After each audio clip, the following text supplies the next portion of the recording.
আসসালামু আলাইকুম ভাই। আপনি যদি ভাই একজন নতুন চাষী হন বা আপনি ভাবতেছেন আপনার জীবনে ১ম চাষ কাজ শুরু করবেন, আপনি কি চাষ করবেন আপনি সেটা ভেবে পাচ্ছেন না বা বুঝতে পারতেছেন না। তো আমি আপনার ছোট বা বড় ভাই হিসেবে সাজেস্ট করব, আপনি যদি আপনার জীবনে ১ম চাষই হয় তাহলে আপনি তুলা চাষ করতে পারেন বা তুলার চাষ বেছে নিতে পারেন। কারণ এই তুলা চাষে ভাই লস নাই। যেটা হবে পুরোটাই লাভ। কারণ কি জানেন? একে তো নতুন চাষী, তারপর বাজেট কম, এটা তো থাকেই, তাই না? এই তুলা চাষে কোম্পানি থেকে আপনাকে বীজ দিবে, আর সার মাটি যা লাগবে সবকিছু কিন্তু কোম্পানি দেবে।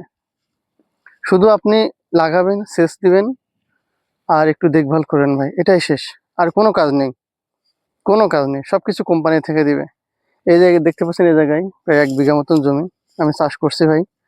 দেখতে পাচ্ছেন মাশাল্লাহ, গাছে কিন্তু ফল চলে আসছে, ফল ফুলে ভরে গেছে ভাই।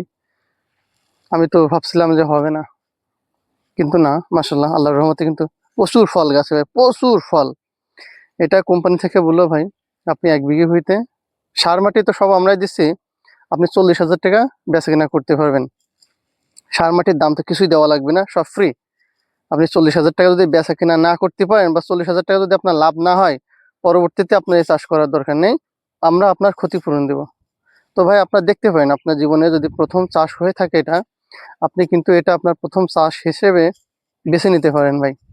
যদি ভিডিওটা ভালো লাগে ভাই, তাহলে প্লিজ একটা লাইক, চ্যানেলটা সাবস্ক্রাইব করবেন, পাশে থাকবেন।